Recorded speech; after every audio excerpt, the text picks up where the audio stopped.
Let me now go straight to the topic of the 18th Nuclear and Energy Forum. I was at its inception 18 years ago. Maybe it bothers some that I'm still here, but I'm glad that I'm in a completely different atmosphere than it was 18 years ago. I appreciate the enthusiasm. The commentator introduced the connection with the nuclear power plant. But it wasn't like that, and you know it very well. We remember decisions where common sense was lacking. And I have to mention the decision when the terms of Slovakia's entry into the EU were being negotiated. And part of these conditions was the closure of two healthy and modernized units of the nuclear power plant in Jasovské Bohovnice. It was 2004, and I was scratching my head for God's sake, what are we going to do? That's why having certain documents on the table means anticipating and making decisions for many years to come. We decided right during our first mandate, between 2006 and 2010. In the Italian company Enel, which was the majority owner of Slovak power plants at the time, we found supporters for the completion of the third and fourth blocks of the nuclear power plant in Mochovce. I admit that probably if two units had not been shut down, we probably would not have had the courage or any rational reasons to make the decision to continue construction in Mochovce. Madam Commentator, we were looked at as if we were crazy in 2008 when we announced that we were going to complete Mochovce. But we knew very well what an incredibly important role nuclear power plays in terms of energy security. That's why I'm very pleased that today we have the 18th year of this excellent international event, and we are meeting in an atmosphere where we talk about the core of labeling. What is good? Because if we are to talk about energies today, it is not enough to talk only about whether they are ecologically produced. It is not enough to just talk about whether they are affordable, although these two things are extremely important, and I will touch on them in my speech. We also need to talk about energy sufficiency, availability, and stability. This cannot be achieved without nuclear energy. Please, let's acknowledge that. And I very much welcome the General Secretary to this event, and I also thank the European Commission for significantly changing its stance on nuclear energy. We know that we have two important programs here. It is the European Commission's nuclear program from the summer. We have here the framework of state aid for clean industry. These are documents that we really need at this time, and which provide the assumption that the nuclear alliance that is here simply has its life and ability will be guaranteed in the basic documents of the European Commission, the European Union, the organization that we all support so much and which the state is building with such enormous difficulties. It will be very important that you send a very clear message to the world from here on out.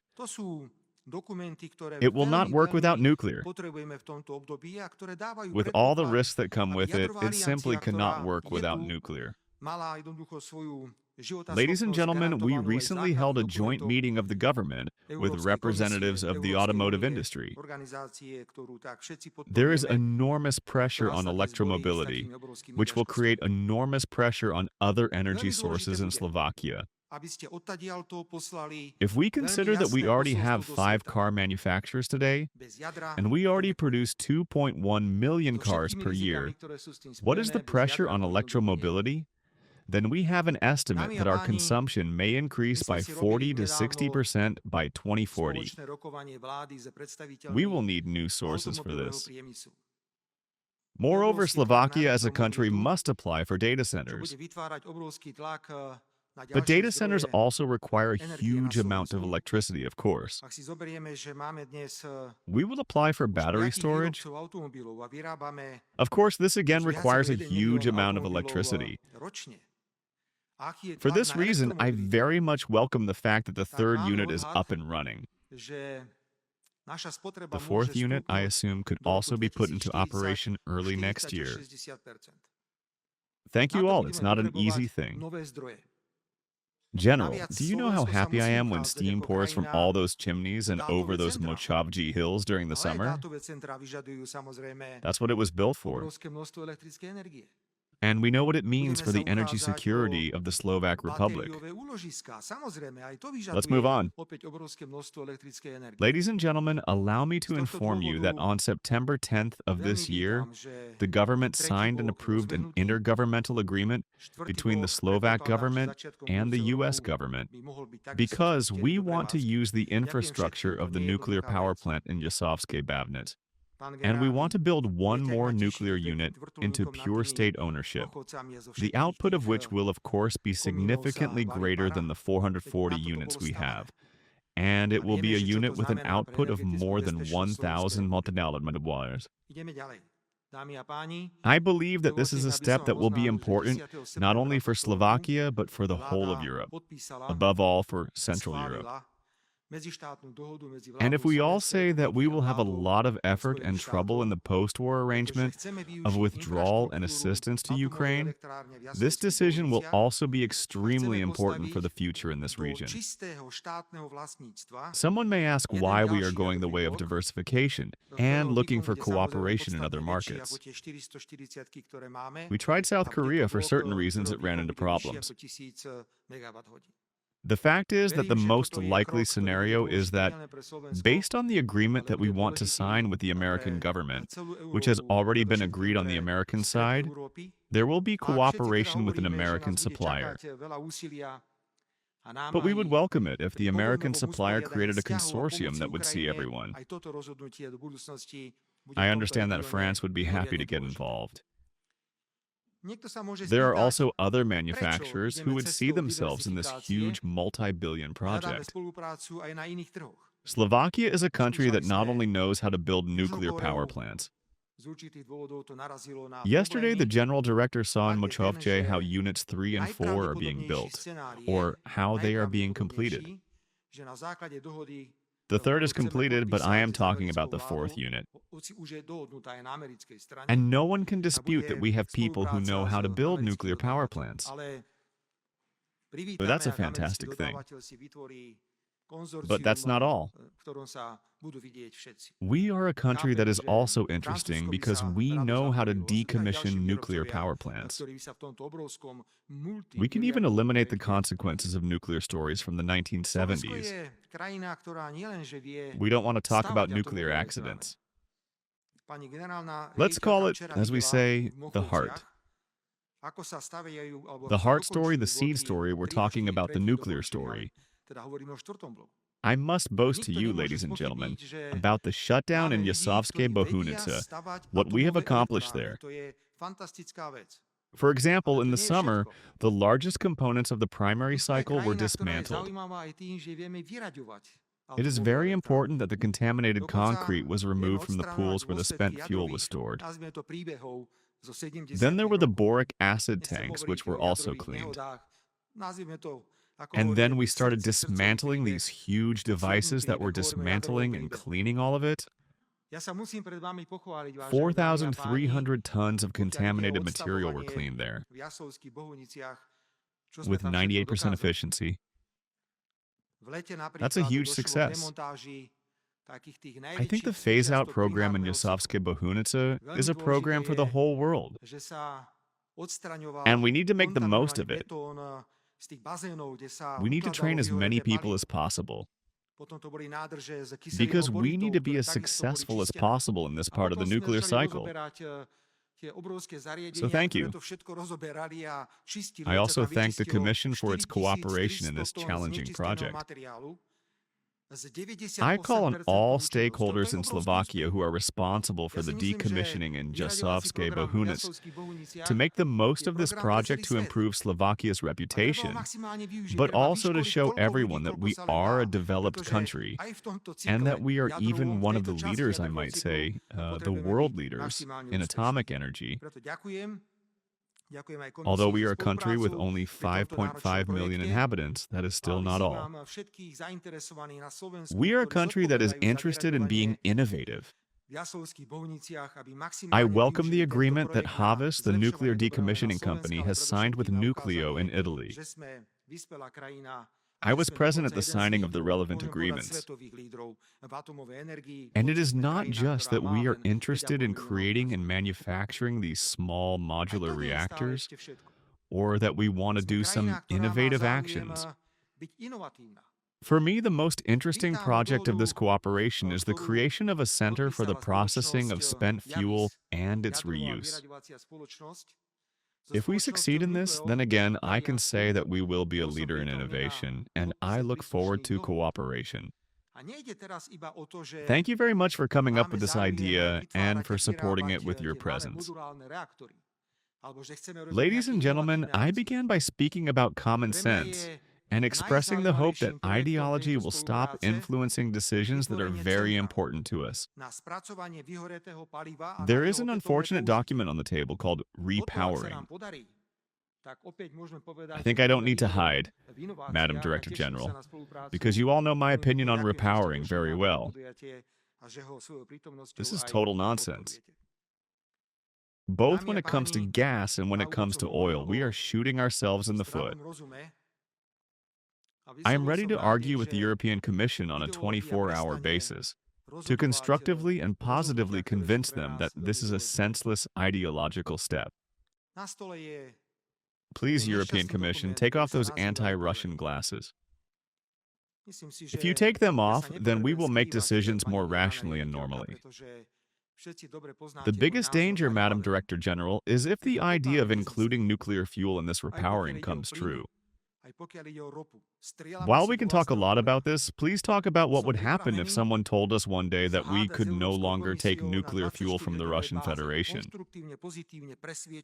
I think we can all agree that you can't just stick any rod into a reactor. I'm talking about a fuel rod. That probably requires, I'm not an expert on that, but at least I know that you can't put a Skoda engine in a Mercedes. It just doesn't work that way. Significantly, if this happens, you will jeopardize energy security in the European Union. On the other hand, isn't the United States of America taking a huge amount of enriched uranium from the Russian Federation? There, the ideology may not exist, nor does it work. But we are still putting that ideology into our decisions, which will endanger ourselves. Therefore, as the Director General, I openly say that we can never agree to repowering as far as January 1st of 2028 is concerned. That is, we are talking about gas. We will never be able to agree to make decisions that will damage energy security. If we consider that today we produce a little more than 60% of electricity in Slovakia from nuclear power, then we are talking about a country that is important from this point of view, not only for the territory of the Slovak Republic, but also for the stability of this region. Because, as I said, it is no longer just a question of environmental friendliness, prices, but also the availability and stability of supplies. I also use your natural voice to say, Madam Director General, please let's work together on energy prices. Because we in Europe can do what we need for ourselves. How should we compete? What should I say to our producers in Slovakia? Why is our electricity price so much higher compared to the United States? Okay, let's not compare ourselves to the Chinese. Someone may say that their standards when it comes to the environment are not the same as in Europe. How are we supposed to compete? Please don't make it a chance that Europe will become just an open-air museum of culture and museums because of these ideological decisions. We need to live, produce, and work here. That's why the topic of energy prices. What are we going to do with the automotive industry? How are we going to approach repowering? What are we going to do with nuclear, of course, going forward? These are important questions. This, and not some sanctions or whether we like something or not. Let's do our homework first. Let's be successful so that Europe is once again the place where life is best. In 2010, the so-called Lisbon strategy was supposed to be fulfilled. If I love that year, please correct me. I think it was written in the Lisbon strategy that in 2010, Europe, collectively the European Union, will be the best place in the world. In terms of quality of life and in terms of everything. In 2010, when I was already the Prime Minister, we realized that we were not the best. So we took the entire Lisbon strategy and threw it in the trash. Then came Agenda 2020. I don't even remember the names of those documents. It turned out the same way. We are now setting ourselves incredible energy goals. I am very much looking forward to the decision of the summit on Thursday in Germany regarding the ban on combustion cars in 2035. We will talk a lot about that. And I just believe that the European Union, the European Commission, will take a different path than we have done so far. That we are adopting programs and goals that are unfeasible and that are directly damaging to us. Slovakia is and wants to be a stable member of the European Union. Slovakia wants to contribute to the success of the Union. But Slovakia is not a country that will remain silent. Even though someone considers us small and weak, but I will say it again, Slovakia is not a country that will remain silent.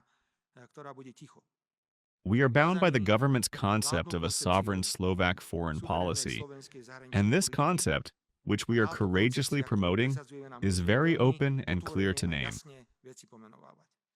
Therefore, please, if I said something in my speech that could disturb someone, I said it only because this is how I approach all the topics that I have to face, and I must admit that there have been more and more of these topics recently. Dear participants of the 18th Nuclear Energy Forum, make the most of the opportunities that such a hint provides, to the maximum. And I will be satisfied if, as I said at the beginning, one single sentence about the dialogue is spread. Without a core, it simply will not go further. Thank you for coming and for giving me the opportunity to speak before you. Thank you very much.